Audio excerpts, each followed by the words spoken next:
নমস্কার। ময়নাগুড়ি থেকে কবির জানতে চেয়েছেন বেলমেন্ট এবং প্লেজ কি জিনিস এবং এদের মধ্যে তফাৎ কি। আমি প্রথমে একটি গল্প বলি। সাপোজ কবির পুজোর মধ্যে একটি নির্দিষ্ট পরিমাণ কাপড় তার নিকটবর্তী টেইলারের দোকানে গিয়ে টেইলারের কাছে দিয়ে এসছে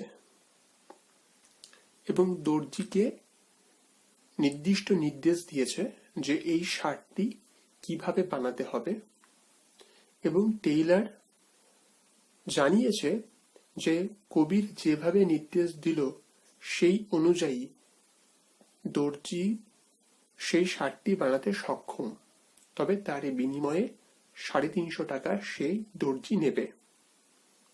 এবং কবির রাজি, এবং কবির বলেছে তাকে 31শে জানুয়ারির মধ্যে কিন্তু দিতে হবে, এবং টেইলার তাতেও রাজি হয়েছে। তার মানে কবির এবং টেইলারের মধ্যে একটি কন্ট্রাক্ট হলো, একটি চুক্তি হলো। একটি শার্ট বানাবে, কবির যেরকম চেয়েছে সেরকম শার্ট টেইলার বানিয়ে দেবে এবং তার বিনিময়ে কবিরকে 350 টাকা দিতে হবে, এবং অবশ্যই টেইলার সেই 31শে জানুয়ারির মধ্যেই এই শার্টটি কিন্তু কবিরকে রিটার্ন করবে। এই ধরনের কন্ট্রাক্টকে আমরা বলবো বেলমেন্ট কন্ট্রাক্ট। এখানে 3টে জিনিস এসেনশিয়াল। 1 নম্বর কথা হচ্ছে বেইলার থাকবে, বেইলি থাকবে এবং সেখানে গুডস ডেলিভারি হবে। এবার এই ডেলিভারি অফ পজেশনসটা, মানে এই গুডসটা কখন কার কাছে যাবে, এই পজিশনটা কিন্তু কন্ট্রাক্ট অনুযায়ী হবে, এবং বেইলি কিন্তু বাউন্ড থাকবে কন্ট্রাক্ট অনুযায়ী এই জিনিসটাকে আবার রিটার্ন করে দেবার। যেমন টেইলার এখানে বাউন্ড সেই 31শে জানুয়ারির দিন বা তারপরে শার্টটা বানিয়ে আবার কিন্তু কবিরের কাছে ফিরিয়ে দেবে, এবং এই ক্ষেত্রে এখানে কিন্তু কবির হলো বেইলার এবং টেইলার হলেন বেলি। যেমন ধরো যিনি জিনিসটা দিচ্ছেন তিনি হচ্ছেন বেইলার, এবং যাকে দেওয়া হচ্ছে যে তুমি এই কাজটা করে দাও তিনি হচ্ছেন বেলি। এবার এই বেলমেন্টের কনসেপ্টের মতোই আরেকটা কনসেপ্ট যেখানে কবিরের একটু কনফিউশন, সেটা হচ্ছে প্লেসটা কি জিনিস। আসলে বেলমেন্ট অফ প্লেসটাও সিমিলার, তবে একটা টেকনিক্যাল ডিফারেন্স আছে, সেটা আসছে একটু পরে। এখানেও একটা উদাহরণ দেব যে এ 200 টাকা নিল বি এর কাছ থেকে এবং বি কে একটা ঘড়ি সিকিউরিটি হিসেবে রেখে দিল, এবং সে বলল যে আগামী সপ্তাহে সে 200 টাকা দেবে এবং এই ঘড়িটা সে নিয়ে যাবে। এই গল্পে এখানে বি এর কাছে ঘড়িটা জমা থাকলো, তার কারণটা হচ্ছে বি 200 টাকার ধার দিয়েছে। কাকে দিয়েছে? এ কে দিয়েছে। এই ধরনের কন্ট্রাক্ট হলে একে প্লেজ বলা হয়। কেন বলা হচ্ছে বা কোথায় তফাৎটা, কোথায় টেকনিক্যাল জিনিসটা কোথায়? এইটাও বেলমেন্টের মতো, কিন্তু এই ক্ষেত্রে এখানে কিন্তু যে জিনিসটা দেওয়া হলো এটা কিন্তু সিকিউরিটি হিসেবে কাজ করছে। যেমন এই গল্পে এ 200 টাকা ধার নিল বি এর কাছ থেকে, এবং এই ধার নেওয়ার কারণে সে বলল যে আমি আগামী সপ্তাহে এই ঋণটা শোধ করে দেব, যতক্ষণ না ঋণটা শোধ করছি ততক্ষণ পর্যন্ত এই ঘড়িটা তোমার কাছে রইল। এখানে এ কে আমরা বলবো পনার এবং বি কে বলবো পনি। এবং এই বেলমেন্ট অফ ওয়াচ বা মানে এই প্লেজের গল্পটা যেটা আসছে তার কারণটা হচ্ছে এখানে কিন্তু ঘড়িটাকে সিকিউরিটি হিসেবে দেওয়া হয়েছে। সেকশন 172 থেকে 179 ইন্ডিয়ান কন্ট্রাক্ট অ্যাক্ট 1872 এই পুরো বিষয়টা নিয়ে আলোচনা করেছে।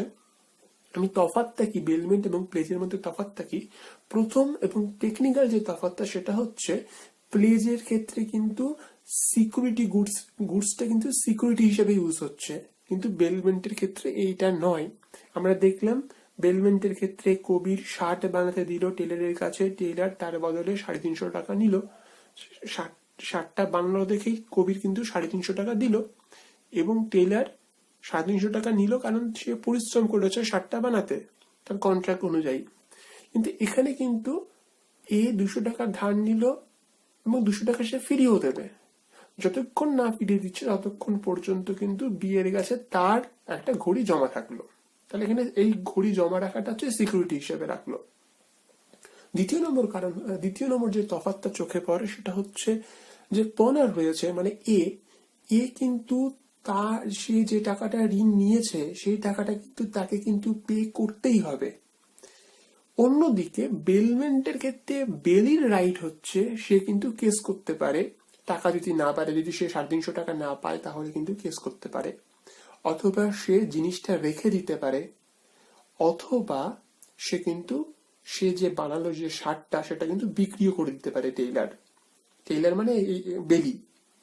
তৃতীয় নম্বর যে তফাৎটা চোখে পড়ে সেটা হচ্ছে পনি কিন্তু কখনোই কিন্তু জিনিসটা ইউজ করার রাইট পাচ্ছে না। সে ঘড়িটা রেখে দিতে পারে, রেখে দেবে ততক্ষণ পর্যন্ত যতক্ষণ না পর্যন্ত সে 200 টাকা না ফেরত পাচ্ছে, এবং যখন সে 200 টাকা পেয়ে যাবে তখন কিন্তু ঘড়িটা রিটার্ন করে দিচ্ছে।